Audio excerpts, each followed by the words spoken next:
6 વાગે ને એટલે વરસાદ પણ થઈ ગયો.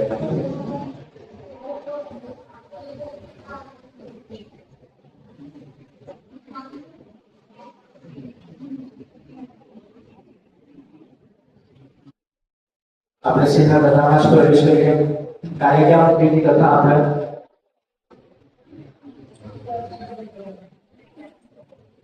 યાદ છે. શંકર કૃષ્ણની 6 પ્રતિજ્ઞા. હવે આપણે મહાભારતમાં આગળ વધીએ. એમ જ કહી શકીશું કે આપણે કૂદકો મારતા આગળ વધશું. કારણ કે જેટલા મહાભારતના પાત્રો છે મુખ્ય એ બધા જ પાત્રોની જન્મની કથાઓ પણ આપી છે. હવે જો એ બધા જ પાત્રોની જન્મની કથા આપણે શ્રવણ કરવા જશું તો પછી કોઈ અર્થ વગરનું રહી જશે કે અમુક વસ્તુ જે શ્રવણ કરવા જેવી છે, જે સમજવા જેવી છે, એ બધી આપણે ચૂકી જશું.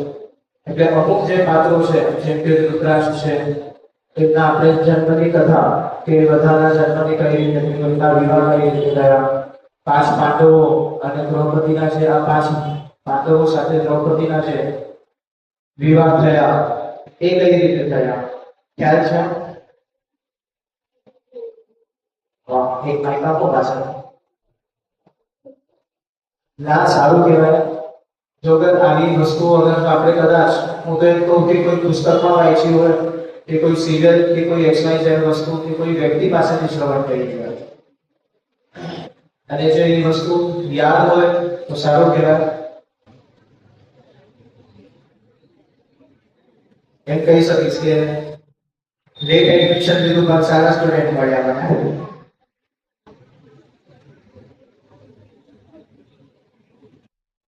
તો ટૂંકમાં આપણે પ્રવેશ કરીએ તો સૌથી પહેલા આજની કથામાં આપણે એ જાણીએ કે ધૃતરાષ્ટ્ર અને ગાંધારીના જે વિવાહ થયા. બહુ જ નાની કથા છે બહુ થોડીક વિસ્તારમાં છે, એટલી મોટી નથી બીજી કથાઓ જેટલી, પણ ટૂંકમાં એકદમ નાની છે. આમાં કોઈ વધારે કોઈ એવો રસ આવે એવી પણ કોઈ કથા નથી. કથામાં માત્ર એટલું છે કે જે સમયે ધૃતરાષ્ટ્રને વિવાહ કરવા યોગ્ય ધૃતરાષ્ટ્ર થયા એ સમય પર ધૃતરાષ્ટ્રના વિવાહની મુખ્ય જવાબદારી ભીષ્મ પિતામહ પર હતી. હવે એ ભીષ્મ પિતામહના નજરમાં એમના માટે થઈને એક યોગ્ય એવી કન્યા ગોતવાની હતી. પણ જે પ્રમાણે આપણે આપણા સંતાનોનું ભવિષ્ય જોઈ શકીએ છીએ કે અગર જો આજે આવા સંસ્કાર આપશું તો 10 વર્ષ પછી એ સંસ્કારોના માધ્યમથી મારા સંતાનો ક્યાં પહોંચી શકશે. એટલે ભવિષ્યમાં કઈ વસ્તુની જરૂર છે. હજી તો એમ કહેવાય કે જે સંતાન જન્મ્યો છે અને આપણે 18-20 વર્ષની LICઓ બનાવીને રાખીએ, કેમ? કારણ કે એ સમયે એને જે જરૂર હશે એને સહેલાઈથી પ્રાપ્ત થઈ જાય. એ જ રીતે અહીંયા ભીષ્મ પિતામહ આ જે હતા એ પણ દૂર દ્રષ્ટા હતા. એમને ખ્યાલ હતો કે આગળ શું થવાનું છે. કોના માધ્યમથી? તો એમ કહેવાય કે વ્યાસની કૃપાથી. આપણે વ્યાસનું નામ સાંભળીએ છીએ વારંવાર. વ્યાસના રચાયેલા બધા ગ્રંથો પણ આપણે વારંવાર સાંભળીએ છીએ, પણ વ્યાસ એમનામાં કેવી શક્તિઓ હતી ને આપણે ઓળખતા નથી. જે સંજયને જે જોવાની જે શક્તિ આપી કે સંજય અહીંયા મહેલમાં બેસીને બધી જ વસ્તુ પલ-પલનો વૃત્તાંત એ કહેતા હતા, એ આશીર્વાદ સ્વરૂપે કોને આપ્યા હતા? તો એ વ્યાસજીએ જ આપ્યા હતા. આપણે જે બધા જે સિરિયલોમાં જોઈએ કે વ્યક્તિ અહીંયા ઊભા છે અને આ પલભરમાં ગાયબ થઈ જાય, જેમ કે સમજો કે નારદજી છે કે કોઈ ઇત્યાદિ બીજો કોઈ વ્યક્તિ કે ઋષિમુનિ છે, એ કઈ રીતે થતા? આ શક્તિ વ્યાસજી પાસે પણ હતી. હવે શું તમને શક્ય લાગે છે કે હું અહીંયા બેઠો છું અને બેઠા એક જ ક્ષણ કરતા પણ ઓછી મિનિટમાં, ઓછા સમયમાં હું કંઈક બીજી જગ્યાએ પહોંચી શકું? શું તમને બધાને આ વસ્તુ માન્ય લાગે છે? આપણા બુદ્ધિના પ્રમાણે શું યોગ્ય લાગે છે કે શક્ય લાગે છે કે હોઈ શકે? કરીએ સ્વાભાવિક છે, ના હોઈ શકે. પણ એમાં એમ કીધું છે કે વ્યાસ પાસે એવી શક્તિ હતી કે એ ધારે એ સમય પર પોતાના શરીરમાં, આપણા શરીર કઈ વસ્તુથી બન્યું છે? તો પહેલી વસ્તુ તો વીર્ય, અને એ વીર્યના અંદર અણુઓ આવે, અને એ અણુના અંદર પરમાણુ આવે, જે સૌથી સૂક્ષ્મ હોય. હવે આ વ્યાસજીમાં એવી શક્તિ હતી કે પોતાના શરીરને અસંખ્ય પરમાણુમાં વહેંચી શકતા હતા, વિભાજિત કરી શકતા હતા. હવે સ્વાભાવિક વસ્તુ છે, એક નાનકડો જીવ હોય એ પણ આપણને આ આખી દેખાય નહીં, તો પરમાણુ તો કેટલું ભારી હશે જે આપણને દેખાય, શક્યતા જ નથી કે જોઈ શકીએ. તો એ જે સમય પર એ પોતાના શરીરમાં આવીતા વિભાજન કરતા, એ સમય પર જે એના સામે વાળો વ્યક્તિ હોય એને એવું લાગે કે આ વ્યક્તિ ગાયબ થઈ ગયા, જેમ આપણે સિરિયલોમાં જોઈએ છે. પણ એ વસ્તુ એવી નથી હોતી કે ગાયબ થઈ જાય છે. એનું એક પ્રમાણ અગર જો જોઈતું હોય તો એ પ્રમાણ આ જ છે કે પોતાના શરીરમાંથી વિભાજન, એટલા અંગોમાં એને વિભાજન કરી દીધા, એટલા પરમાણુમાં પોતાના શરીરને એને વેચી દીધા, જેથી હવે એ પરમાણુ જે સ્થાન પર જવું છે એ સ્થાન પર લઈ જશે. હવે જે સમય પર આવી કથા મેં વાંચી, આમાં તો એક જ પ્રશ્ન ઉભો થયો. એ પ્રશ્ન તમારા સામે રજૂ કરું છું કે શરીર એક છે, તો આ શરીરને ચલાવવા વાળું બે મુખ્ય તત્વ છે, એક તો મન અને બીજું બુદ્ધિ. ચલો મનને આપણે એક સમય પર સાઈડમાં મૂકી દઈએ. એક બુદ્ધિથી આપણે શરીર આપણે ચલાવી શકીએ છીએ, આવું ગણતરી ગણીએ. તો હવે જે સમય પર વ્યાસજી પોતાના શરીરને આવીતા અસંખ્ય પરમાણુઓમાં વહેંચી દેતા, તો શું એ બધા જ પરમાણુમાં એ બુદ્ધિ હશે કે એ બધા એક યોગ્ય યુનિટમાં ભેગા થઈને એ જગ્યાએ પહોંચી જાય? વિચારો. એટલી શક્તિ, એટલી બુદ્ધિ આ વ્યાસજીમાં છે. આપણે અમુક મહાભારતમાં પણ અને સાથે સાથે ભાગવતમાં પણ જે કથાઓ સાંભળીએ છીએ એ આ કલ્પની નથી હોતી. એ પૂર્વમાં કયા કલ્પમાં ઘટિત થઈ છે એ આપણને ખબર પણ ન હોય, પણ વ્યાસજીએ એ પૂર્વના કલ્પોની કથા આપણને આ કલ્પમાં કીધી છે. હવે કલ્પ શું હોય, સમય શું હોય, બધી વસ્તુમાં આગળ જો જોશું તો આપણો બહુ સમય જતો હોય છે. કદાચ આના પહેલા આવ્યો તો ત્યારે આખી ગણના અહીંયા રજૂ પણ કરી દીધી. આ જે કળિયુગ ચાલે છે એ 27મું કળિયુગ ચાલે છે. આ જે મન્વંતર ચાલે છે એ 7મું મન્વંતર ચાલુ છે, અને આ બ્રહ્માંડનું આયુષ્ય 14 મન્વંતરોનું છે. એમાંથી આ 7મો ચાલુ છે, અને 7મામાંથી આ આપણો અહીંયા 28મો કળિયુગ ચાલે છે. આ રીતના 28 કળિયુગ, 28 સતયુગ, ત્રેતા, દ્વાપર આવીને જતા રહ્યા. એમાં શું થયું હતું આપણને કોઈને કઈ ખબર નથી. પણ વ્યાસજીએ અમુક શક્તિઓના માધ્યમથી એ બધા કળિયુગમાં, એ બધા સતયુગમાં શું થયું હશે એ વસ્તુઓ સંગ્રહિત કરીને આપણા સામે અલગ અલગ ગ્રંથોમાં એમને પ્રદર્શિત કર્યા છે. તો મૂળ કથા એવી હતી કે આ જે અહીંયા ભીષ્મ પિતામહના માધ્યમથી અહીંયા ધૃતરાષ્ટ્રના વિવાહ થાય છે. હવે ભીષ્મ પિતામહના નજરમાં એક જ એવી કન્યા હતી, તો કોણ? તો આ ગાંધારી. અને આ ગાંધારી ક્યાંના હતા? તો ગાંધાર નરેશ, જે આજના સમયમાં આપણે બલુચિસ્તાન કહીએ. મહાભારતમાં એક ક્રમ આવશે, જો સમય મળશે તો એ લઈશું. આપણા ભારતના ઉત્તરથી લઈને દક્ષિણ અને પૂર્વથી પશ્ચિમ, આ આખા જે ભારત વર્ષનો જે નકશો છે એ સમયનો મહાભારત કાલીન, એના અંદર કયા કયા દેશો હતા એ સમય પર, એ બધા જ દેશોનું નામ આપ્યું છે. 56 દેશો બતાવ્યા છે. એમાંથી બલુચિસ્તાન, અફઘાનિસ્તાન, આજનું પાકિસ્તાન, એ બધી જ વસ્તુ ત્યારે મહાભારત સમયમાં આ ગાંધાર નરેશના હાથમાં હતી. અને એ ગાંધાર નરેશ ની દીકરી એટલે કે આ ગાંધારી. હવે કારણ શું હતું કે આ ધૃતરાષ્ટ્રને અહીંયા આ ગાંધારી સાથે વિવાહ કરાવવો? આ ઈચ્છા ભીષ્મ પિતામહની હતી. હવે કારણ એવું હતું કે આ જે ગાંધારી હતી એ ગાંધારી શિવની પરમ ભક્ત હતી અને શિવની ઉપાસના કરીને એને એ વર માંગ્યો હતો કે જે તે સમયે એ છોકરી એટલે કે ગાંધારી વિવાહ કરશે એ સમયે એ વ્યક્તિના માધ્યમથી એના પતિના માધ્યમથી એને 100 સંતાનની પ્રાપ્તિ થશે. એટલે લગ્નની પહેલા 100 સંતાનની પ્રાપ્તિ હોવાનો એને એ વર શિવજી પાસેથી મળી ગયો. હવે આ પ્લસ પોઈન્ટ હતો કોના માટે? તો અહીંયા ધૃતરાષ્ટ્ર માટે થયો. જેમ આજે આપણે જોઈએ કે કોઈ દીકરાનું કે દીકરીનું કુળ કેવું છે, માતા પિતા કેવા છે, ઘરના સંસ્કારો આચરણ કેવા છે, ત્યારે જઈને આપણે દીકરાના માટે આપણે દીકરી કોઈ વ્યક્તિ પાસેથી માંગીએ.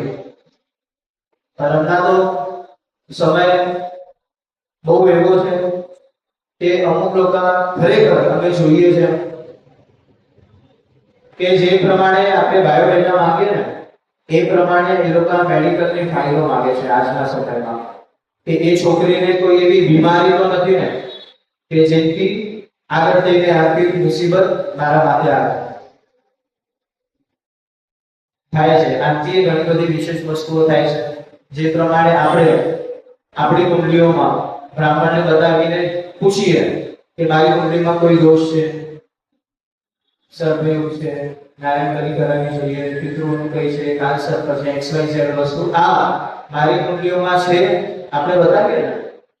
હવે સામે છોકરીની કુંડલીઓ પણ બતાવીને આ જ પ્રશ્ન આવે છે કે ભાઈ એને કોઈ એવો યોગ તો નથી ને, પિતૃનો કોઈ યોગ તો નથી ને જેથી એ જ્યારે મારા કુળમાં આવશે તો એ એનો પણ મારા કુળમાં લઈને આવશે. આવી બધી ઘટનાઓ થાય છે આજના સમયમાં. તો ટૂંકમાં આ એક પ્લસ પોઈન્ટ હતો કે એને 100 સંતાનની પ્રાપ્તિ થવાનો એને વર મળ્યો હતો અને એ જ કારણ વર્ષ અહીંયા વિશ્વ પિતામહે આગ્રહ કરે છે બધાને કે આપણે આ ધૃતરાષ્ટ્રના વિવાહના ગાંધારી સાથે કરાવીએ. અને બસ આ જ વસ્તુના માધ્યમથી અહીંયા આ બંનેના વિવાહ થાય છે. એના પછી કુંતી અને પાંડુ આપના પણ વિવાહ બતાવ્યા અને એ વિવાહ બતાવ્યા બાદ આપણે અહીંયા મુખ્ય છે જોગ છે એ દ્રૌપદી અને આજે 5 પાંડવો એમના વિવાહ કઈ રીતે થયા. આપણે આજે લગ્નમાં એવું લાગે છે કાલે કીધું તો 4 રાખવાનું હવે આજે નાસ્તાનું કેવું પડશે. તો ટૂંકમાં દ્રૌપદીનું જે સ્વયંવર રચાયું એ સ્વયંવર રચનાર એમના પિતા દ્રુપદ. હવે જે તે સમયે એ દ્રુપદે પોતાની દીકરી માટે સ્વયંવર રચ્યું. એ સમયમાં બધા જ રાજ્યોના જેટલા પણ શ્રેષ્ઠ શૂરવીર જે બધા પરાક્રમી રાજાઓ હતા એ બધા જ રાજાઓ એ સ્વયંવરમાં આજે અહીંયા પધાર્યા છે. એના સાથે સાથે કૃષ્ણ પણ એ સ્વયંવરમાં આવે છે, બલરામ પણ એ સ્વયંવરમાં આવે છે. અને અહીંયા આખો માહોલ કઈ કેવી રીતનું બતાવ્યું છે કે એક મુખ્ય સિંહાસન પર દ્રુપદ ઊભા છે, બેઠા છે, એમના બાજુમાં એમની દીકરી છે. અહીંયા બધા જ રાજાઓ એકબીજાના સામે બેસીને એકબીજાને જોવે છે કે આ કેટલો બળશાળી છે, કે આ લઈને ના જાય, કઈ આ લઈને ના જાય દ્રૌપદીને. અને એ સમય પર અહીંયા કૃષ્ણ પધાર્યા છે, કૃષ્ણ બેસે છે. કૃષ્ણના સામે અગ્નિ મૂક્યો છે અને એ અગ્નિના માધ્યમથી એ કૃષ્ણ બધાને જોવે છે. બલરામ અને કૃષ્ણની અહીંયા વાત થાય છે અને એ બલરામ કૃષ્ણને કહે છે કે આપણે અહીંયા શું કરવા આવ્યા છે તમને ખ્યાલ છે? હવે વિચારો, જગતના નાથને આવો પ્રશ્ન પૂછવામાં આવે. કૃષ્ણ એ હસી સાથે કહે છે કે અહીંયા શું થવાનું છે બધી જ વસ્તુ મને ખબર છે. તો કે નાથ તમે અહીંયા શું કરવા આવ્યા છો? અમારા તો 1008 થવાના છે એટલે તો બીજા માટે રાખો. આવું કીધું હતું, આપણે જરા વ્યક્ત કરીએ છીએ.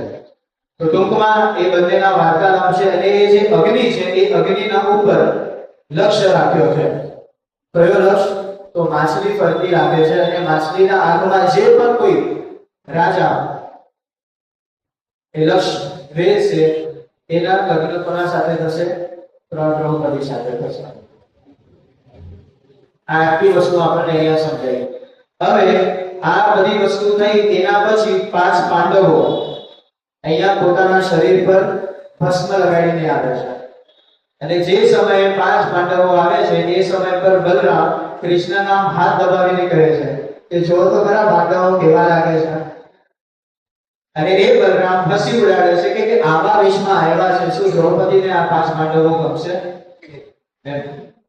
બહુ મસ્ત પ્રસંગ બતાવ્યો છે. તો ટૂંકમાં એ 5 પાંડવો આવે છે, બેસે છે અને એ અગ્નિ એટલી મોટી હોય છે કે એ 5 પાંડવોને કૃષ્ણ દેખાતા નથી અને એ કૃષ્ણને 5 પાંડવો જોઈ શકતા નથી. હવે અહીંયા સ્વયંવર શરૂ થયો. એક પછી એક રાજા બધા આવે છે, પોતાનું બળ પ્રદર્શિત કરે છે અને એ બળ ના અભિમાનમાં એ જે ધનુષ્ય પર પ્રત્યંચા ચડાવવાનું હોય છે એ પ્રત્યંચા ચડાવવા માટે અહીંયા બધા જાય છે. પણ એક પછી એક બધા નિષ્ફળ.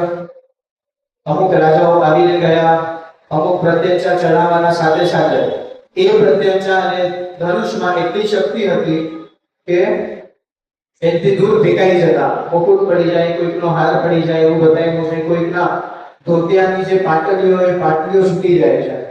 એવા દ્રશ્ય ત્યાં ઘટિત થયા હતા, એ બધું બતાવ્યું છે આમાં. અને એ સમય પર પછી કર્ણ આવે છે. કર્ણને પણ પોતાના મતનું, પોતાના અભિમાન હતું, પોતાના બાહુબળનું એને અભિમાન હતું અને સાથે સાથે સૂર્ય દ્વારા જે એને કુંડલ અને કવચ પ્રાપ્ત થયા હતા એનું પણ એને અભિમાન હતું. એ અભિમાન લઈને અહીંયા એ કર્ણ પણ કરવા જાય છે. હવે બન્યું એવું કે કર્ણએ બાણ ઉપર એ પ્રત્યંચા ચડાવી તો દીધી.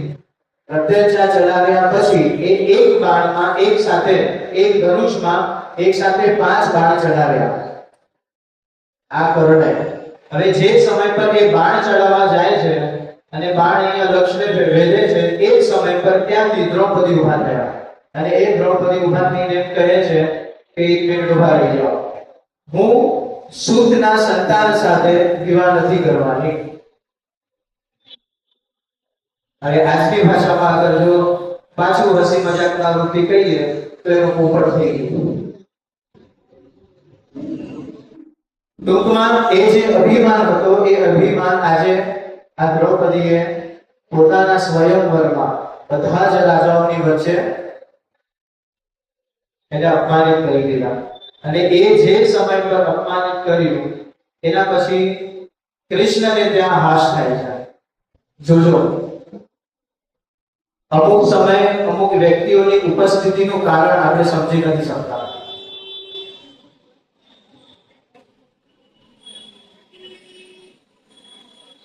તમને ખ્યાલ હોય તો કદાચ જો તમે સાંભળ્યું હોય તો ભીષ્મ પિતામહે યુદ્ધના દરમિયાન એ પ્રતિજ્ઞા લીધી હતી કે કાલ સવારનો સૂરજ ઉગશે અને કાલ સાયંકાળનો સંધ્યાનો સૂરજ ડૂબશે ને એ પહેલા પાંડવોના મૂળથી હું વિનાશ કરી દઈશ. આવી પ્રતિજ્ઞા લીધી હતી. અને એ જે સમય પર પ્રતિજ્ઞા લીધી એ સમય પર કૃષ્ણ પોતે અર્જુન પાસે જાય છે. અર્જુન એક હાથ ઉપર લઈને પોતાના માથે મસ્તક મૂકીને સૂતા છે અને એ અર્જુનને કૃષ્ણ ધક્કો મારે છે અને ધક્કો મારીને એને કહે છે કે મૂળ ઊભો થા, ત્યાં અશ્વત્થામાએ પ્રતિજ્ઞા કરી દીધી છે. હવે એ વ્યક્તિએ પ્રતિજ્ઞા કરીને એ પ્રતિજ્ઞા હું પણ નહીં તોડી શકું, ઊભો થા તો. અને એ સમય પર અહીંયા પોતે કૃષ્ણ ભગવાન માં શારદાનું યજન કરે છે અને એને વિનંતી કરે છે. તો શું વિનંતી કરે છે કે જે અશ્વત્થામાએ જે પ્રતિજ્ઞા લીધી છે ને તમે કંઈક એવું કરો કે એમની મતિ, એમની બુદ્ધિ કરી જાય, જેથી એ કાલે પાંડવોનું વધ કરી શકે નહીં. ત્યારે એ શારદા એમ કહે છે કે તું મને કહે ને કે કાલનો સૂરજ નહીં ઉગાડ તો એવું ચાલશે, એ વસ્તુ હું કરી દઈશ. તું મને કહે કે તારી મતિ હું ફરવી દઉં, એ પણ થઈ શકશે, એ પણ શક્ય છે, પણ ભીષ્મ પિતામહની બુદ્ધિ ફેરવી શકીશ નહીં. તો એ પ્રમાણે અમુક એવા તત્વો હોય છે જે તત્વોની બુદ્ધિને કોઈ સ્પર્શ નથી કરી શકતું. એમાંથી આ એક ભીષ્મ પિતામહ હતા અને સાથે સાથે અહીંયા દ્રૌપદી હતા. કે હવે આપણે એ સમજીએ કે આ સભામાં અહીંયા કૃષ્ણનું કામ શું હતું?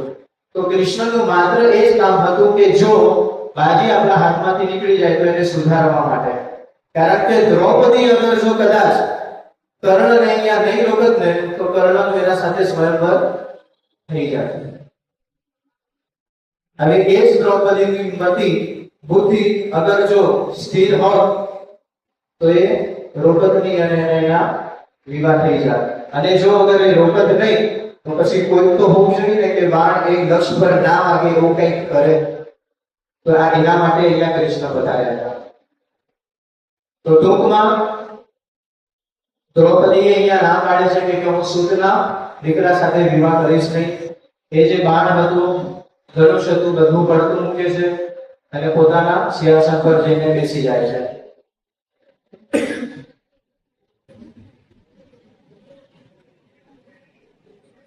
એના પછી અનેક રાજાઓ આવે છે. બધાના રાજાઓના નામ પણ આપ્યા છે. ચેદી રાજા આવે છે, શિશુપાલ આવે છે, જરાસંઘ આવે છે, રાજા શલ્ય આવે છે. આ બધા જ રાજા એક પછી એક વારંવાર આવે છે. પણ એમ કહેવાય ને કે રિઝલ્ટમાં શું? તો અસફળતા. બધા નિષ્ફળ થયા છે. કોઈના હાથમાં સફળતા આવી નહીં. હવે કોઈ રાજા ત્યાં બચ્યું નથી. હવે માત્ર ને માત્ર આ 5 પાંડવો ત્યાં બચ્યા છે. હવે જે સમય પર આ 5 પાંડવો બચ્યા છે એ સમય પર અહીંયા કૃષ્ણ રિલેક્સ, વગર કોઈ ટેન્શન કે મારે જે જોઈતું હતું એ થઈ ગયું. કે હવે આ દ્રૌપદી કોની થશે? તો અર્જુનની થશે. કેમ? કારણ કે આ પાંચેમાંથી એક માત્ર અર્જુન જ એવા હતા જે લક્ષ્યને વેધી શકતા હતા. એ કૃષ્ણને ભરોસો હતો. 5 પાંડવોનો વિવાહ એ કૃષ્ણની બુદ્ધિ નહોતી કે કૃષ્ણને જોઈતું પણ નહોતું. કૃષ્ણની એ જ ઈચ્છા હતી કે માત્ર અર્જુનને દ્રૌપદી વરે. હવે અર્જુન જાય છે સૌથી પ્રથમમાં અને અર્જુને લક્ષ્યને વેઠી દીધા. અને જે સમય પર અર્જુન બાણ મારે છે, લક્ષ્યને વેઠી દે છે, એ સમય પર હવે એ વસ્તુ તય થઈ ગઈ કે આ બંનેના વિવાહ થશે. હવે જોજો બન્યું કેવું કે જે સમય પર આ લક્ષ્યને વેધે છે એ સમય પર અમુક રાજાઓ એના સાથે સાથે એ રાજાઓના પોતપોતાના બ્રાહ્મણો, જોજો માત્ર રાજાઓ નહોતા એવા, બ્રાહ્મણો પણ આ સભામાં હતા. જે કૃષ્ણના પક્ષ પર હતા, જે પાંડવોના પક્ષમાં રાજાઓ અને બ્રાહ્મણો હતા, એ બધાએ અહીંયા અર્જુનની વાહવાહી કરી. અને જે વિરુદ્ધ પક્ષમાં હતા એ બધા અહીંયા અર્જુન માટે જેમ તેમ બોલે. હવે આ બન્યું એવું, હવે આ ઘટના થયા બાદ અમુક રાજાઓ અને અમુક બ્રાહ્મણો એકબીજાને જેમ તેમ બોલે છે અને હવે અહીંયા યુદ્ધ થાય છે. હવે જે સમયે યુદ્ધ થયું, આ માત્ર એકદમ સંક્ષિપ્તમાં કહી દઉં કે યુદ્ધ થયું. આ યુદ્ધમાં આ 5 પાંડવોએ પ્રતિજ્ઞા કરી કે આપણાથી જે બનશે એ આપણે કોના માટે કરશું? તો આ જે દ્રુપદ રાજા છે એના માટે કરશું. કેમ? કારણ કે બધા જ રાજા અને બ્રાહ્મણો કોના પર ચડાઈ કરી હતી? આ દ્રુપદ રાજા પર. અને અર્જુન જીત્યા છે એના માટે થઈને એના જે બીજા 4 ભાઈઓ છે એમને પણ આ પ્રતિજ્ઞા કરી કે આપણે દ્રુપદ રાજાનું સંરક્ષણ કરવાનું છે, કાઈ પણ થાય. હવે આ સંરક્ષણ કર્યું, યુદ્ધ થયું. આના અંદર તો ઘણી બધી વસ્તુ કીધી છે. એ યુદ્ધ થઈ ગયું. એ યુદ્ધ થયા બાદ આ 5 પાંડવોએ દ્રુપદની રક્ષા કરી અને દ્રુપદ અહીંયા એમની દીકરી અર્જુનને આપે. કયા સ્વરૂપે? તો ભિક્ષા સ્વરૂપે. લગ્ન નથી થયા. અહીંયા દ્રુપદ અર્જુનને ભિક્ષા સ્વરૂપે દ્રૌપદી આપે છે.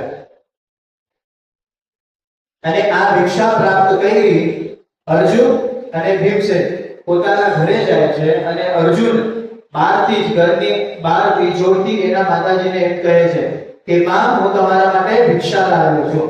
ત્યારે માતાજી અંદરથી શું કીધું? કુંતીએ એમ કીધું કે જે પણ ભિક્ષા લાવ્યો છે તમે 5 પાંડવો ભાઈ બેસીને લઈ લો. હવે માતાનું વચન કરવું શું?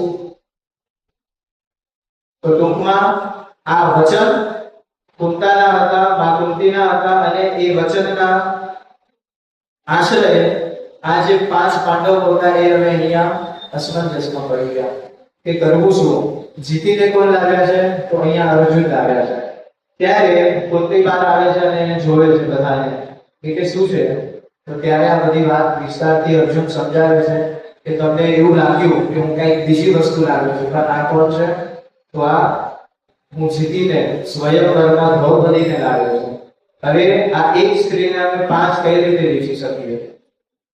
ત્યારે કોઈ એમ કહે છે કે અર્જુન તમે જીતીને લાવ્યા છો તો તમે કરો, પણ અર્જુન એમ કહે છે કે હું મોટો નથી, જ્યાં સુધી મારા મોટા ભાઈઓ ના પરણે ત્યાં સુધી મારે લગ્નનો અધિકાર નથી. સૌથી પહેલા યુધિષ્ઠિર પણ પરણશે, એના પછી ભીમસેનના લગ્ન થશે, એના પછી મારો નંબર લાગશે અને એના પછી સહદેવ અને નકુલ. તો જ્યાં સુધી મારા બે ભાઈઓ નથી પરણતા, નથી લગ્ન થતા, ત્યાં સુધી હું અધિકારી નથી.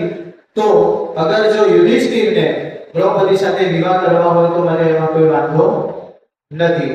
હવે એ સમયમાં અહીંયા વ્યાસજી બહુ વિસ્તાર કરેલો છે કે ભીમસેન મનોમન ગાંધારી માટે વિચારે છે કે આ આટલી સારી છે, આના ગુણ આટલા સારા છે, સંસ્કારી છે, તો આ મારા સાથે પરણી જાય તો વધારે સારું. નકુલ અને સહદેવ મનમાં આ જ વાત વિચારે છે. હવે આ 5 ભાઈઓમાં વેર ના થાય કે 5 ભાઈઓની એકતા તૂટે નહીં, એના માટે તરત જ અહીંયા યુધિષ્ઠિરે એ આદેશ કર્યો કે આજથી આ ગાંધારી આપણા પાછળ. અને આ રૂપથી આ એક સ્ત્રી 5 ભાઈઓને અહીંયા વળી છે.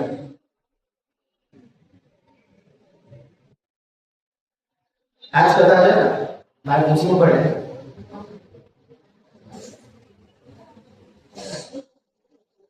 કથા બહુ મોટી છે હકીકતમાં, પણ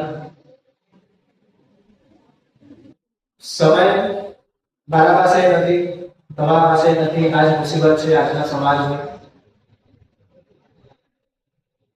એક સદ વ્યક્તિએ કીધું છે કે જો સમાજમાં રહેવું છે તો સમાજનો ભાગ બનો. શું કીધું છે?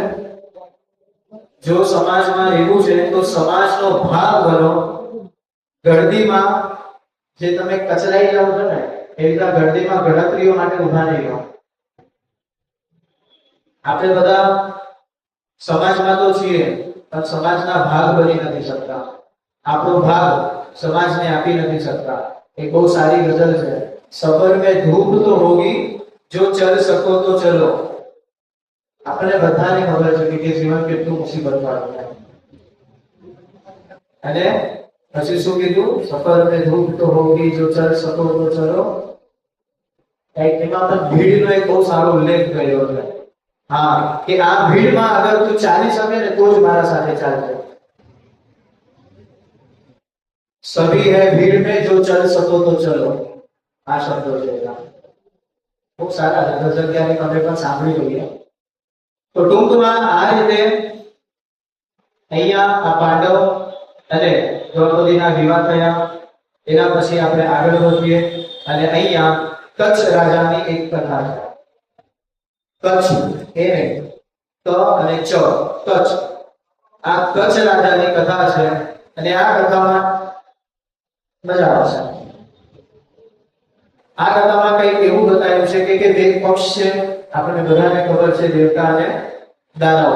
એ દેવતાઓના જે અહીંયા આજે પુરોહિત બન્યા છે, તો કોણ બન્યા છે? તો અંગીરા પુત્રના જે અંગીરાના જે પુત્ર છે બૃહસ્પતિ, એ આજે અહીંયા દેવતાઓના પુરોહિત બને છે. અને સામે જે દાનવ છે એ દાનવ પક્ષના જે પુરોહિત બને છે, તો એ કોણ બને છે? તો એ શુક્રાચાર્ય છે, જે આપણે ગુરુ તરીકે ઓળખી શકીએ.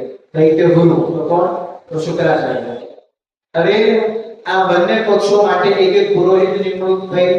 હવે બન્યું એવું કે જે સમયે આ બંને પક્ષમાં ભીષણ યુદ્ધ થયું, એ સમયમાં યુદ્ધ પછી જે દાનવોના પુરોહિત દૈત્ય ગુરુ જે શુક્રાચાર્ય હતા, એ શુક્રાચાર્ય પાસે સંજીવની વિદ્યા હતી. હવે એમને કર્યું શું? તો એ સંજીવની વિદ્યાના માધ્યમથી જેટલા પણ દૈત્યો મરી ગયા હતા ને બધાને પાછો જીવત કરી દીધા. પણ અહીંયા દેવો પાસે જે બૃહસ્પતિ હતા, એ બૃહસ્પતિ કે અન્ય બીજા કોઈ દેવો પાસે સંજીવની વિદ્યા નહોતી. હવે એ સંજીવની વિદ્યા નહોતી એટલે દેવોમાં જે બધા મરી ગયા હતા એમને પાછો જીવિત કરવાનો કોઈ અહીંયા ઉપાય હતો નહીં. દાખલા તરીકે 100 જણા હતા તો અહીંયા દેવોમાંથી 50 જણા મરી ગયા અને અહીંયા દૈત્યમાંથી 50 જણા મળ્યા, તો બંને પાસે 50 થઈ ગયા. પણ અહીંયા શુક્રાચાર્ય જે એના 50 હતા ને એને પાછા સજીવન કરી દીધા. હવે અહીંયા 100 છે અને અહીંયા 50 છે. તો અહીંયા દેવતાઓ વિચારે છે કે જો આ પરિસ્થિતિ હર યુગમાં આવી જ થશે ને તો આપણો નાશ થતો જશે અને એ લોકો બધા જીતતા જશે અને સાથે સાથે એનો વિસ્તાર પણ વધતો જશે અને આપણો વિસ્તાર ઘટતો જશે. તો હવે આપણે કંઈક કરવું પડશે જેથી આ વસ્તુ બને નહીં. તો એ સમયમાં બૃહસ્પતિ ના જે સંતાન હતા એમનું નામ કચ્છ છે. હવે એ કચ્છ હજી નવયુવાન હતા, 18 વર્ષની નીચેની આયુષ્ય કદાચ હશે. તો એ સમય પર દેવોએ આ કચ્છને વિનંતી કરી છે. તો શું વિનંતી કરી છે કે તમે જાઓ શુક્રાચાર્ય પાસે અને એ શુક્રાચાર્ય પાસે જઈને તમે સંજીવની વિદ્યા શીખીને લઈ આવો. જો અમે દેવતાઓમાંથી કોઈ જશે ને તો એ અમને શીખડાવશે નહીં, પણ તમે હજી નાના છો, તમારી બુદ્ધિ શુદ્ધ છે, તો એ તમારા પર ભરોસો કરીને અને બાળક સમજીને તમને શીખડાવશે. તો તમે જાઓ. એ સમય પર આ કચ્છ જે હતા એ અહીંયા શુક્રાચાર્ય પાસે જાય છે અને શુક્રાચાર્યને કહે છે કે મારે તમારા પાસે રહીને ઘણી બધી વસ્તુઓ શીખવી છે, મને તમે તમારો શિષ્ય બનાવો. ત્યારે અહીંયા શુક્રાચાર્ય શિષ્ય બનાવે છે. જવાબ ઉત્તર માંગે છે કે તમારે મારા પાસેથી શું શીખવું છે? તો કે મારે બધી જ વસ્તુ શીખવી છે. અગર જો કહી દઉં કે મારે આ જ વસ્તુ શીખવી છે તો ક્યાં આવી જાય? તો કે મારે તમારા પાસેથી બધી જ વસ્તુ શીખવી છે. તો કે કઈ એક વસ્તુ તો કે હું તમને એ પેલું કરું છું કે જે સમય સુધી તમારી બધી વિદ્યા હું નથી શીખતો ત્યાં સુધી હું તમારા અંડરમાં રહીશ, ત્યાં સુધી તમારા પાસેથી શિક્ષા પ્રાપ્ત કરીશ. અને હું તમને આશ્વાસન આપું છું કે આજથી 1000 વર્ષ સુધી હું બ્રહ્મચર્યનું પાલન તમારા આશ્રમમાં રહીને તમારા સાથે કરીશ. અને આ 1000 વર્ષ સુધી તમે મને બધી જ વિદ્યાઓ ભણાવી દેજો. શુક્રાચાર્ય આ શબ્દ પર ભાર આપ્યો અને વિચાર્યો કે નહીં, આ વ્યક્તિ, આ છોકરો સાચું બોલે છે. તો ત્યારે શીખડાવે છે અને બન્યું એવું કે 100 વર્ષ થઈ ગયા. વિચારો, શિક્ષા માટે 1000 વર્ષ બ્રહ્મચર્યનું પાલન. એમાંથી 100 વર્ષ પરિપૂર્ણ થયા. હવે જે સમય પર 100 વર્ષ થયા એ સમય પર કોઈ એવી ઘટના બની કે અહીંયા આ શુક્રાચાર્યએ કચ્છ રાજાને એમ કીધું કે તમે જંગલમાં જાઓ અને આપણી જેટલી પણ ગાયો છે તે ચરાવીને લઈ આવો. કચ્છ રાજાએ હા પાડી. અહીંયા ગાયોને ચરાવવા જાય છે. હવે જે સમય પર ગાયોને ચરાવવા જાય છે આ કચ્છ રાજા, એ સમય પર અન્ય જે દૈત્યો હતા, બીજા જે રાક્ષસો હતા, એ રાક્ષસોએ આ કચ્છને મારી દીધો. મારીને કાપી દીધો. કાપીને અસંખ્ય ટુકડા કરી દીધા અને એ ટુકડા કૂતરાઓને ખવડાવી દીધા. સાંજ પડી, ગાયો બધા આશ્રમ પર આવી ગઈ. હવે એ ગાયો આવી. હવે એ સમય પર અહીંયા બન્યું એવું કે આ શુક્રાચાર્યની એક દીકરી હતી દેવયાની.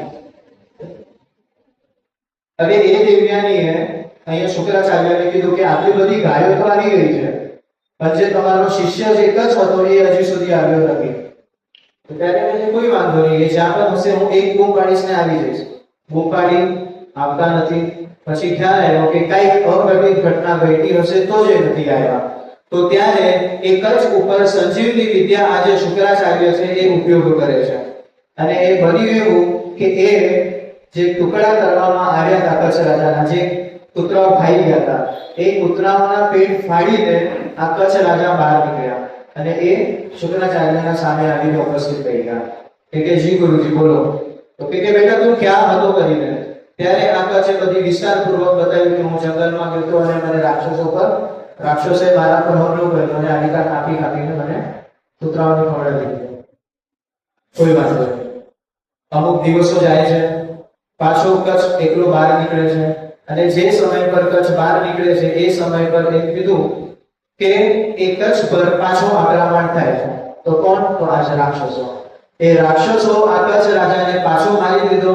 પહેલા તો ટુકડા કર્યા હતા, હવે ટુકડા કરીને પીસીને ચૂર્ણ બનાવ્યો અને એ ચૂર્ણ પાણીમાં, સમુદ્રના પાણીમાં પ્રવાહિત કરી દીધું. હવે પાછું દેવયાની અહીંયા પોતાના પિતા શુક્રાચાર્યને કહે છે કે હજી સુધી કચ્છ નથી આવ્યા, પાછી એમના પર આપત્તિ આવી હશે, તમે એમને પાછું સંજીવની વિદ્યાથી સજીવન કરો. ત્યારે સંજીવની વિદ્યાથી સજીવન કરે છે અને પાછો જીવિત થઈ ગયો. હવે બન્યું એવું કે રાક્ષસો હજી એ શાંત બેસતા નથી, તો પાછું એને કચ્છને મારી દીધા. માર્યા બાદ અગ્નિમાં બાળી દીધા. અગ્નિમાં બાળીને જે એ રાખ હતી એ રાખને મદિરામાં મિશ્રિત કરીને આજે શુક્રાચાર્યને રાક્ષસોએ આપી દીધા. હવે પાછું દેવયાની પૂછે છે કે કચ્છ ક્યાં છે? હવે જો આ કથામાં વારંવાર દેવયાની જ કચ્છ માટે વિચારે છે અને અહીંયા આગળ એવું બતાવવામાં આવ્યું છે કે આ વારંવાર પૂછવાનું કારણ એવું હતું કે એ બંને સંગીતના બહુ શોખીન હતા, કચ્છ અને સાથે સાથે આ દેવયાની. તો જે સમયે સંગીતમાં વાદન કરવું હોય એ સમય પર વાદન રૂપથી આ કચ્છ તબલા, પખવાજ ઇત્યાદિ વગાડતા અને આ દેવયાની નૃત્ય કરતા. અને આ એક જ વસ્તુમાં રુચિ હોવાના કારણે આ બંનેને પરસ્પર મોહ થયો હતો. હવે આ મોહના કારણે ઘડી ઘડી દેવયાની પોતાના પિતા શુક્રાચાર્યને પૂછતી કે કચ્છ નથી કરીને. તો હવે જે સમય પર મદિનામાં એ ચૂર્ણ કે ભસ્મ મિક્સ કરીને જે આપી હતી એ સમય પર પણ કચ્છ આવ્યા નહીં. કચ્છ ક્યાં હતા? શુક્રાચાર્યના ગર્ભમાં. હવે અહીંયા બન્યું એવું કે દેવયાનીએ પૂછ્યું, એ સમય પર શુક્રાચાર્યએ પાછું સંજીવની વિદ્યાનો પ્રયોગ કર્યો અને જે સમય પર સંજીવની વિદ્યાનો પ્રયોગ કર્યો એ સમય પર શુક્રાચાર્ય આવ્યા નહીં. પાછો પ્રયોગ કર્યો અને એ સમય પર જ્યારે બીજી વાર પ્રયોગ કર્યો ત્યારે ગર્ભમાંથી કચ્છ રાજા વાત કરે છે, એનો અવાજ આવ્યો. તો શું કહે છે? ગુરુજી, હું તમારા પેટમાં છું. તો કે મારા પેટમાં કઈ રીતે? તો એને આ આખી કથા વૃત્તાંતથી કીધી પાછી. અને તો કે સૌથી પહેલા જ્યારે મેં સંજીવની વિદ્યાનો ઉપયોગ કર્યો તો તું બહાર કેમ ના આવ્યો? તારે બહાર આવી જવું જોઈએ હતું. તો ત્યારે પાછું કહે છે કે સર્વપ્રથમ જ્યારે હું પુત્રના ગર્ભમાં હતો એ સમય પર તમે જે સંજીવની વિદ્યાનો પ્રયોગ કર્યો હતો ત્યારે એ પુત્રનું પેટ ફાડીને હું બહાર આવ્યો હતો. હવે જો આજે પણ હું બહાર આવીશ તો તમારું પેટ ફાડીને બહાર આવવું પડશે અને એ હું નહીં ચલાવું અને એક દી તમારું મૃત્યુ થઈ જશે. હવે આ બધી ઘટનાનું કારણ શું? આ બધી ઘટનાનું માત્ર એટલું કારણ કે એ જે કચ્છ હતો એ કોના પક્ષનો હતો? દેવોના પક્ષનો હતો. અને એ કચ્છની મનસા શું હતી કે આ સંજીવની જે વિદ્યા છે એ શીખીને દેવોને આપી. હવે રાક્ષસોને એ વસ્તુ ખબર હતી કે જો અગર આ કચ્છ સંજીવની વિદ્યા શીખી જશે તો દેવોને એ વસ્તુ મળી જશે. એટલા માટે થઈને આ રાક્ષસો વારંવાર કચ્છનું વધ કરી દેતા. તો હવે અહીંયા શુક્રાચાર્ય અને આ બંનેનો સંવાદ ચાલુ થયો અને એ સંવાદના વચ્ચે દેવયાની આવીને કહે છે કે મને કાંઈ ખબર નથી, મને આ કચ્છ સાથે વિવાહ કરવા છે, જે પણ થાય તમે આ કચ્છને બહાર કાઢો. તો કે હું ગાડી તો દઈશ, એ બહાર પણ આવી જશે, પણ જે સમય પર બહાર આવશે એ વસ્તુ તું વિચારી લેજે કે તારો જે હું પતિ છું ને, પિતા છું, એ પિતાથી તું હાથ ગુમાવી બેસીશ. તો હવે પતિને ચૂઝ કરવો કે પિતાને ચૂઝ કરવો? હવે આ દીકરી પાસે કોઈ ઓપ્શન હતો નહીં. ત્યારે શુક્રાચાર્ય એમ કહે છે કે જો તારે બહાર આવવું જ છે તો હું તને લાવીશ, જો તારે કચ્છ સાથે પરણવું છે તો આ તારી ઈચ્છા પણ પૂર્ણ થશે. પણ ક્યારે? તો એ કીધું કે 10,000 વર્ષ પરિપૂર્ણ થશે ને એના પછી. તો કે તો 1000 વર્ષ સુધી હું એને મારા ગર્ભમાં સંજીવની વિદ્યા શીખડાવી દઈશ. જે સમય પર એક જ સંજીવની વિદ્યા શીખી લેશે એ સમય પર હું એને બહાર કાઢીશ અને જે સમય પર એ બહાર નીકળશે એ સમય પર મારું મૃત્યુ થશે. પણ એ સંજીવની વિદ્યા એના પાસે હશે ત્યારે તું એને કહેજે કે હવે મને પાછો જીવતો કરે. કેટલું દિવ્ય છે મહાભારત.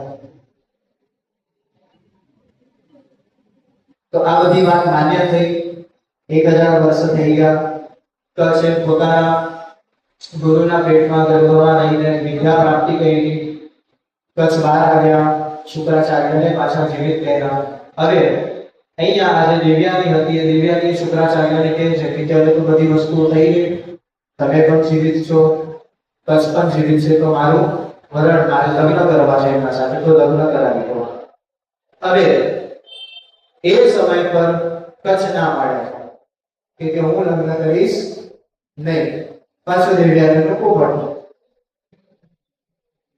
તો ટૂંકમાં કારણ કેમ, કારણ શું છે કે હું ના કેમ પાડું છું? તો એમને કારણ એવું બતાવ્યું કે એ 1000 વર્ષ સુધી હું મારા ગુરુના ગર્ભમાં હતો અને મારા ગુરુના ગર્ભમાંથી મને પાછો નવો જન્મ મળ્યો છે, એટલે આ મારા ગુરુ તો ચોક્કસપણે છે, પણ સાથે સાથે મારા પિતા પણ છે, અને એ પિતાની દીકરી સાથે હું લગ્ન કરી શકું નહીં. આ કારણ બતાવ્યું. હવે બીજું કારણ આપણે એ સમજીએ કે બીજું કારણ એ હતું કે અહીંયા કચ્છને કઈ દેવ્યાની સાથે લગ્ન નહોતા કરવા, એટલે શું કરવું હતું? એ વિદ્યા પ્રાપ્ત કરવી હતી. હવે જો અગર કચ્છ ભૂલે ચૂકે લગ્ન પણ કરી દે તો શું થાય? એક દેવના અને બીજા દૈત્યના દીકરી, એ બે કુળ અરસપરસ થઈ જાય એટલે વર્ણ શંકર પ્રજાજન થાય. હવે એ વસ્તુ પણ ના થાય. જો વિચારવા બધી નિયતિ કેટલું ફરાવીને છેલ્લો જે કહીએ ને કે એક ટપકું હોય ને, એ ટપકામાં આખું વિશ્વ આવીને હારી જાય, માત્ર એક ધર્મ જ જીતે. તો એ પ્રમાણે અહીંયા આકાશ ના પાડે છે કે હું નહીં કરીશ, પણ દેવ્યાનીને લગ્ન કરવા છે. ત્યારે કચ્છ રાજા કહે છે કે અગર જો તમને મને વરણ કરવું છે, મારા સાથે લગ્ન કરવા છે, તો આ જન્મમાં તો શક્ય નથી. એવી ઉપાસના કરો કે આવતા જન્મમાં તમે પણ બ્રાહ્મણ કુળના હો, હું પણ બ્રાહ્મણ કુળના હોઉં, ત્યારે જઈને આપણા વિવાહ થશે.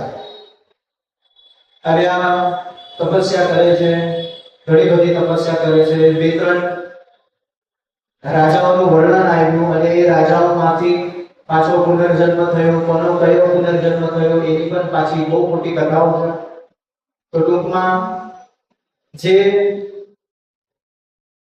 હું એવી જ કથાઓ સંભળાવું છું તમને કે જે કથાઓમાં આપણને ઊંઘ ના આવે, અને સાથે સાથે કઈક વસ્તુની ખબર પડે જેથી આપણે હજી એક થોડીક લાલસા જાગે કે નહીં, ક્યારેક તો ગ્રંથ નથી વસાવવું, ગ્રંથ તો વસાવવો જોઈએ, પણ જો ગ્રંથ નથી વસાવવો તો પણ એટલીસ્ટ મોબાઈલમાં આપણને બધી વસ્તુઓ મળી રહેશે. તો દિવસે દિવસે એક કથા મહાભારતની મોબાઈલમાં શ્રવણ કરતું રહેવું.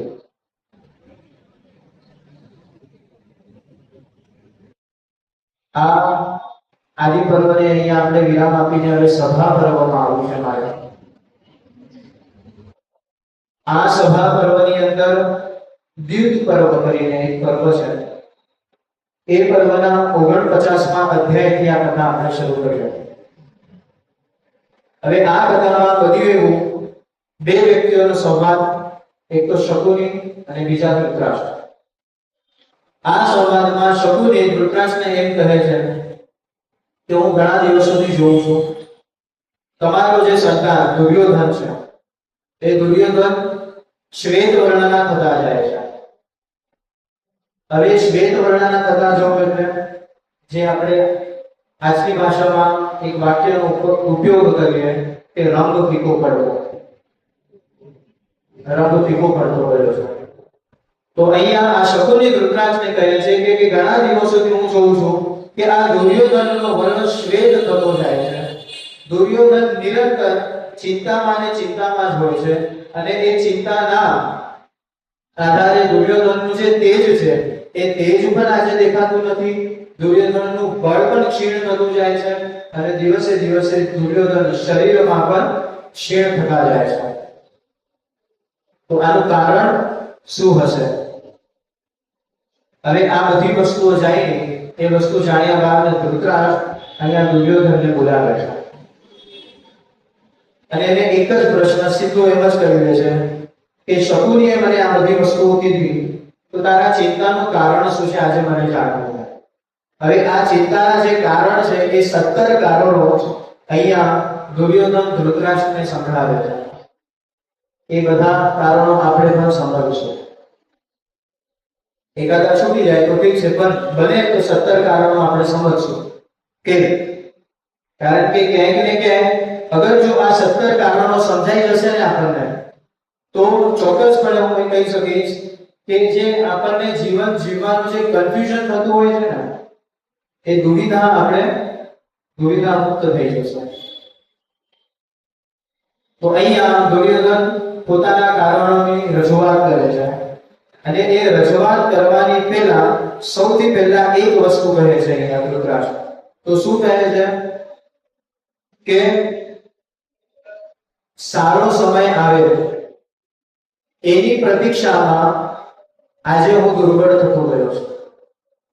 જો આ બધા એના જ શબ્દો છે. શું કીધું અહીંયા કે મારો અને આપણો સારો સમય આવે ને એ સારા સમયની પ્રતીક્ષા રાહ જોવામાં આજે હું દુર્બળ થતો ગયો છું. તો કે કયો સારો સમય? તો કે એ જ સારો સમય જે આજે યુધિષ્ઠિરનો ચાલે છે. કોનો સારો સમય ચાલે છે આજે? યુધિષ્ઠિરનો. તો કે મને તારી વાત સમજાતી નથી, વાત ગોળ ગોળ ફેરવો નહીં, સીધી સીધી કહી દે. એક તો વ્યાસજીએ કથાઓ માટે ગોળ ગોળ ફેરવી છે, તું એ વાત ગોળ ગોળ ફેરવી છે, તો આગળ કળિયુગના વ્યક્તિઓ પછી આ ગ્રંથ ખોલશે જ નહીં. તો ટૂંકમાં અહીંયા વાત ગોળ ગોળ નહીં ફેરવો, સીધા શબ્દોમાં કે તને વસ્તુ શું છે અને શેનું કારણ શું છે. તો કે એ જે પ્રતીક્ષા કરું છું હું આટલા નિરંતર વર્ષોથી, એ પ્રતીક્ષા આપણો સારો સમય આવે રાહ જોવામાં અને જોવામાં આજે મારા મનમાં ઈર્ષ્યા નામનો એક તત્વ જન્મ લીધો છે. અને આ જે ઈર્ષ્યા છે ને એ ઈર્ષ્યા હવે આજે મને જીવા દીધી નથી. હવે વસ્તુ આવે છે કે ઈર્ષ્યા શેની? તો યુધિષ્ઠિર માટે, પોતાના ભાઈ માટેની જ. તો કઈ ઈર્ષાઓ? અને એ ઈર્ષાથી મને જે દુઃખ મળે છે, અહીંયા દુર્યોધન કહે છે કે એ જ ઈર્ષાથી મને જે દુઃખ મળે છે ને એ દુઃખ હું સહન કરી શકતો નથી. તો દુઃખ કયું છે? તો અહીંયા દુઃખનું કારણ બતાવ્યું છે. તે સૌથી પહેલા કે ભાઈઓ પ્રતિકૂળ આચરણ નથી કરતા. જોજો કોની વાત કરે છે? દુર્યોધનને યુધિષ્ઠિર પ્રત્યે ઈર્ષા છે. કઈ વસ્તુની ઈર્ષા? તો સૌથી ઈર્ષાનું પહેલું કારણ કે જે યુધિષ્ઠિરના ભાઈઓ છે એ એનું પ્રતિકૂળ આચરણ નથી કરતા. એટલે કેવા શું માંગે છે? એ ભાઈઓમાં સંપ છે. જોજો હું હંમેશા કહું છું, આજે પણ કહીશ કે વ્યક્તિ પોતાના સુખથી, એ વસ્તુ ચોક્કસ છે કે 100% સુખી નથી થવાનો. પોતાના સુખનો અનુભવ કરીને એ કોઈ દિવસ સુખી થતો જ નથી. પણ જે સમય પર એને બીજાનું સુખ દેખાય છે ને એ સમય પર 100% છે કે દુઃખી થાય છે. આપણું દુઃખ આપણી દુઃખમાં નથી તો કોનામાં છે આપણું દુઃખ? બીજાના સુખમાં. અહીંયા દુર્યોધનની પણ આ જ પરિસ્થિતિ હતી. એનું જે દુઃખ હતું એ એના માટેનું એનાથી ઉત્પન્ન હતું. તો કોનાથી ઉત્પન્ન હતું? બીજાથી. તો કોનાથી? તો જે સુખી હતા એનાથી. તો સૌથી પહેલું કારણ કે એ યુધિષ્ઠિરના ભાઈઓ એનાથી પ્રતિકૂળ સ્વભાવમાં વર્તતા નથી અને એની બધી જ વસ્તુ, બધી જ વાતો માને છે. બીજી દુઃખનું કારણ તો કે અહીંયા પાછો ધૃતરાષ્ટ્ર કહે છે કે આટલી નાની વસ્તુ છોડી દે. હવે ધૃતરાષ્ટ્રે ચાલુ કર્યું. તો શું ચાલુ કર્યું? કે આખું રાજ્ય તારું છે, તે છતાં તને દુઃખ. શું કે છે? આખું રાજ્ય તારા હાથમાં છે. કોણ કહે છે? ધૃતરાષ્ટ્ર દુર્યોધનને કહે છે કે આખું રાજ્ય તારા હાથમાં છે, તે છતાં તું દુઃખી છે. આ બધા શબ્દોને સમજો કે આખું રાજ્ય આપણા હાથમાં હોવું એથી સુખ મળે એ ગેરંટી નથી. આપણે આમાં જ ફસાઈ જઈએ છે કે બધું આપણું કરી લઈએ, બધું આપણું કરી લેશો ને તો પણ સુખ મળશે ગેરંટી નથી. કારણ કે આપણા કરતા વધારે સમૃદ્ધિ આ લોકો પાસે હતી, તે છતાં દુઃખી હતા.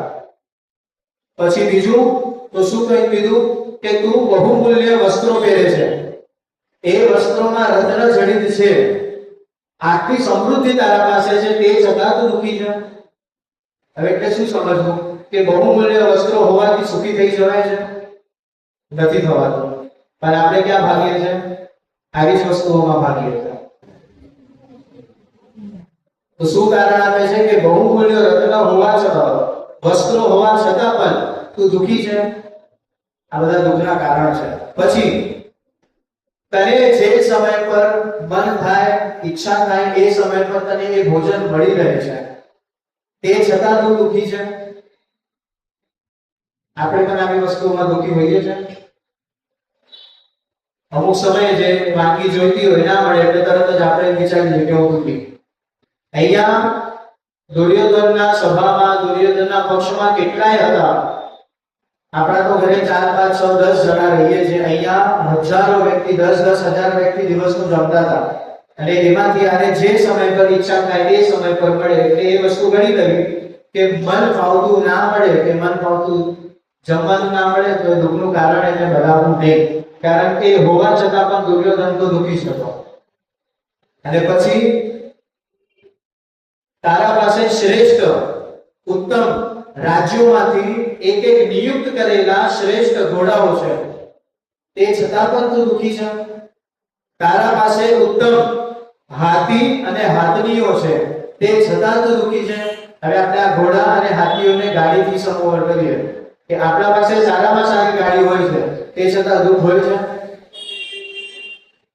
એટલે એવું માનવું નહીં કે અગર જો આજે 1 લાખ, 2 લાખ, 3 લાખની ગાડી છે તો જે સમય સુધી 5 લાખની ગાડી ના આવે, 50 લાખની ગાડી ના આવે ત્યાર સુધી હું દુઃખી રહીશ. 50 લાખની ગાડી મળશે એટલે હું સુખી?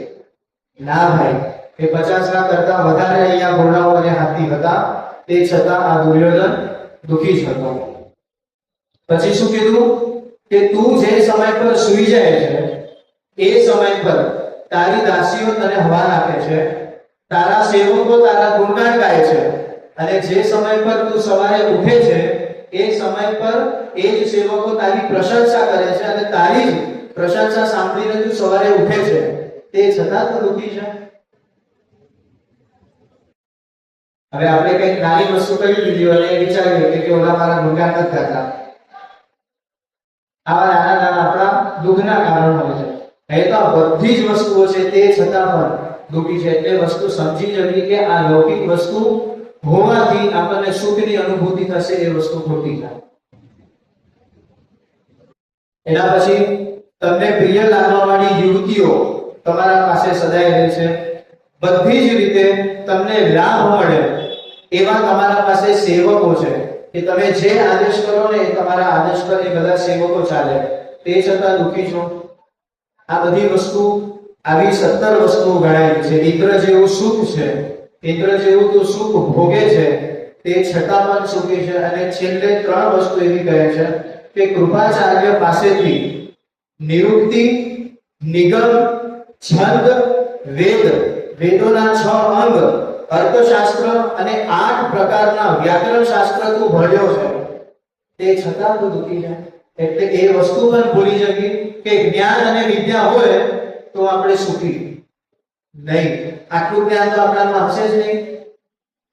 કેટલું જ્ઞાન કીધું આનામાં? દુર્યોધનમાં નિરુક્ત, નિગમ, છંદ, વેદોના 6 અંગ, અર્થશાસ્ત્ર અને 8 પ્રકારના વ્યાકરણ શાસ્ત્ર તું ભણ્યો છે. કોના પાસેથી? કૃપાચાર્ય પાસેથી. તો આટલું જ્ઞાન હોવા છતાં પણ તું દુઃખી છે. તમે વિચારો, આટલું જ્ઞાન નો ઢગલો કરો અને સામે માત્ર એક ગુણ, કયો? ઈર્ષા. બધું જ્ઞાન શૂન્ય થઈ ગયું અને ઈર્ષા જીતી જાય છે.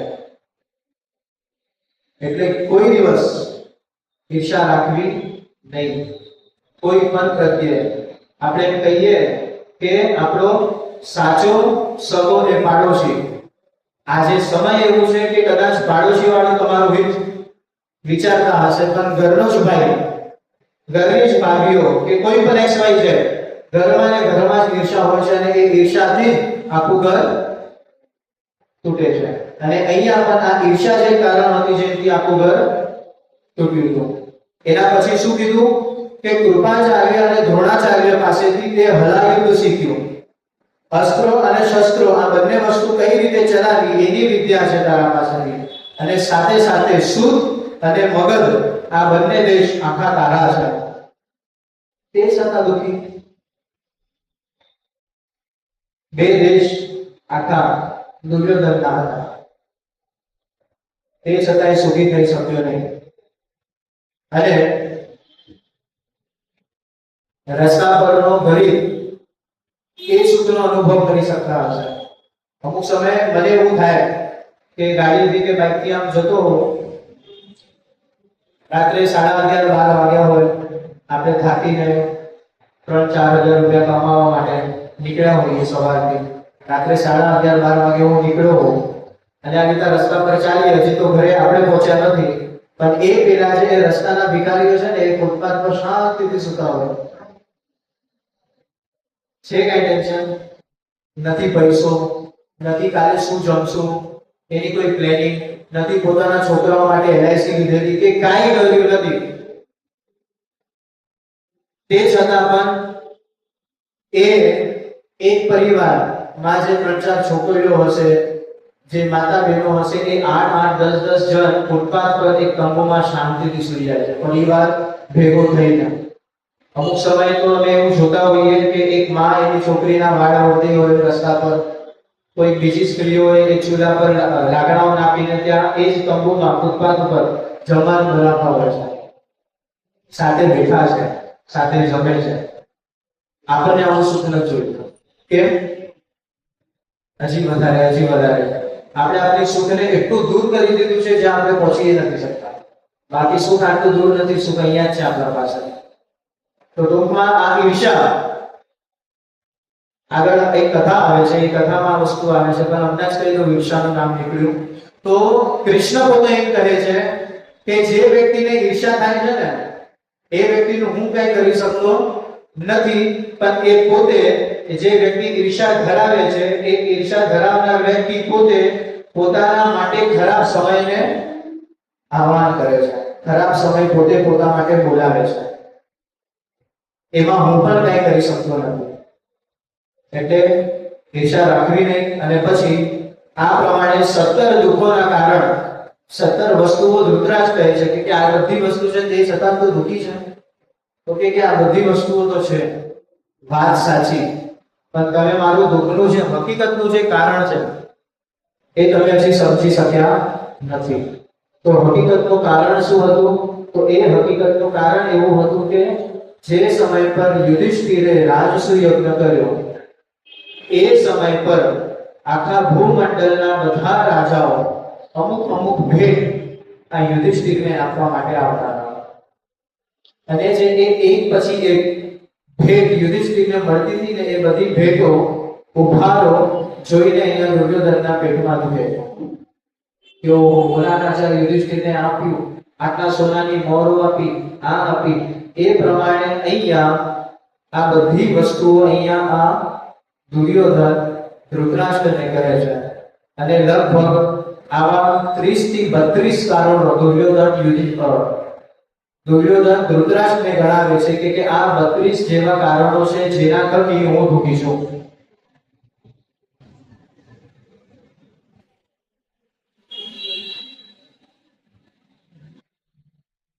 હવે એમાંથી આપણે અમુક કારણો સમજીએ. સૌથી પહેલું કારણ તો એને જ આપ્યું કે એ લોકોના ભાઈઓમાં એકતા છે. પછી બીજું કારણ આપ્યું કે જે મારાથી વધી જાય છે એ હું જોઈ નથી શકતો. આ બીજું કારણ કે લોકો મારા કરતા વધતા જાય છે, પૈસામાં બોલો, સમૃદ્ધિમાં બોલો કે પ્રેમમાં બોલો, જે પણ એ વસ્તુ હું જોઈ શકતો નથી. એની લક્ષ્મી, ધન, વૈભવ જોઈને મને ઈર્ષા થાય છે. આ કારણો છે. હે પિતા, હજી સાંભળો મારા કારણો. તો શું? તો કીધું કે યુધિષ્ઠિરના ઘરમાં, હવે આ બધી વસ્તુઓ બહુ સાંભળવા જેવી છે. આ વસ્તુ જો સાંભળશું ને તો આપણને આપણા ભારત પર અભિમાન થશે કે ભારત પાસે સંપત્તિઓ કેટલી હતી. તો શું કહે છે કે યુધિષ્ઠિરના ઘરમાં રહેવાવાળા 88,000 સ્નાતકો છે. હવે આ સ્નાતક એટલે જે વ્યક્તિએ ગ્રેજ્યુએટ કર્યું હોય, ટાઈ પહેરીને નહીં, ધોતિયું પહેરીને. તો ટૂંકમાં શાસ્ત્રોમાં જે વ્યક્તિએ ગ્રેજ્યુએશન મેળવેલું છે એવા બ્રાહ્મણો, કેટલા? 88,000 બ્રાહ્મણો એવા યુધિષ્ઠિરના ઘરમાં રહે છે અને એ યુધિષ્ઠિરે આ 88,000 બ્રાહ્મણોને સ્નાતકોને એક સ્નાતક પાછળ 30 સેવકો આપ્યા છે. કેટલા સ્નાતકો હતા? 88,000 સ્નાતકો. હર એક સ્નાતકો પાસે 30 સેવકો. કેટલો વૈભવ હશે યુધિષ્ઠિરનો. પછી કારણો ગણાવતા જાય છે અહીંયા દુર્યોધન. બીજું શું કારણ કીધું? તો કીધું કે એના અલાવા યુધિષ્ઠિરના ઘરે હર રોજ 1 લાખ બ્રાહ્મણો જમે છે. કેટલા બ્રાહ્મણો જમે છે? 1 લાખ બ્રાહ્મણો જમે છે. અને એમનો નિયમ એવો છે કે જે સમય પર 1 લાખ બ્રાહ્મણો જમી લે એ સમય પર જોરથી શંખનાદ કરવો. પણ મૂળ ઈર્ષા એવી છે કે આવા શંખનાદ દિવસમાં હું કેટલાય સાંભળું છું. એટલે વિચારો કે દિવસમાં કેટલાય લાખ બ્રાહ્મણો ત્યાં જમતા હશે. એ જમે છે એની ઈચ્છા તો છે જ, પણ સાથે સાથે એ શંખ દિવસમાં વારંવાર મને સંભળાય છે અને એ જે સમય પર મને સંભળાય છે ને એ સમય પર મારી ઈર્ષા હજી પ્રબળ થતી જાય છે. પછી અહીંયા રાજાઓની ગણતરીઓ બતાવી કે કમોજ રાજા, એક નામ કમોજ નામના રાજા, એ રાજાએ નીળા, કાળા અને લાલ રંગના કદની મૃગના ચર્મો આપ્યા છે અને એના સાથે સાથે અમુક કંબળો ભેટ આપી છે. એના પછી તો શું ભેટ આપ્યું છે આ જ રાજાએ?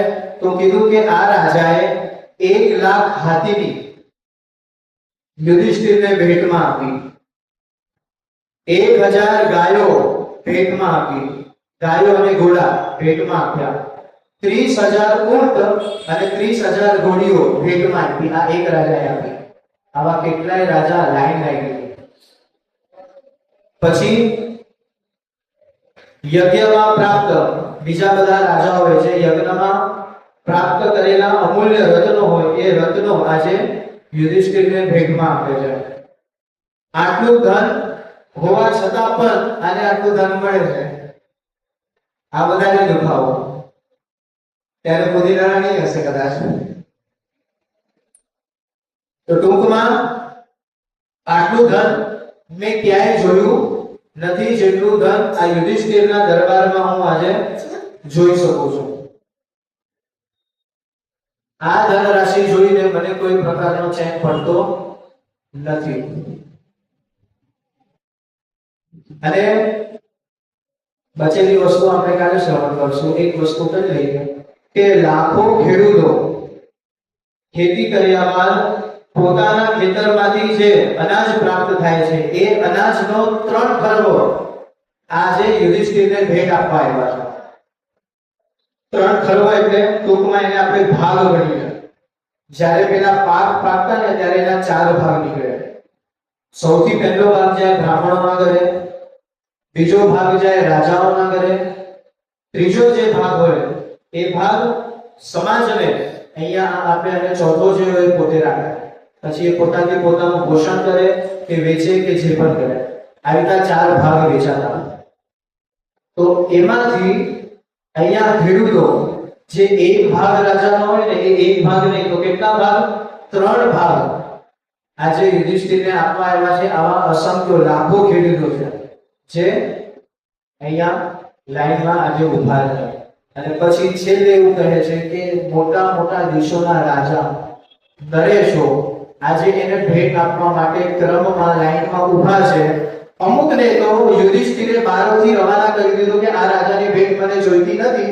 તે છતાં પણ એવા રાજા આજે યુધિષ્ઠિરનું કઈ બગાડી નથી શકતા. અને આ યુધિષ્ઠિરનો રોગ, આ યુધિષ્ઠિરની તાકાત અને આ યુધિષ્ઠિરની સંપત્તિ જોઈને આજે મને ઈર્ષા થાય છે. હવે આપણે બીજી ઈર્ષાઓ કાલે જોશું. આજ પૂરતું બધાને જય શ્રી કૃષ્ણ.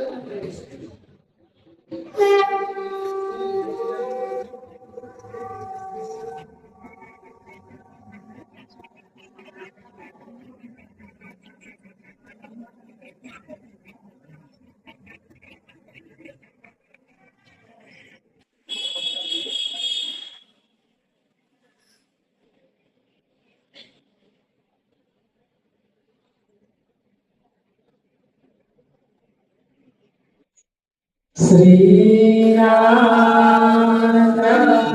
ભગવાન કૃષ્ણ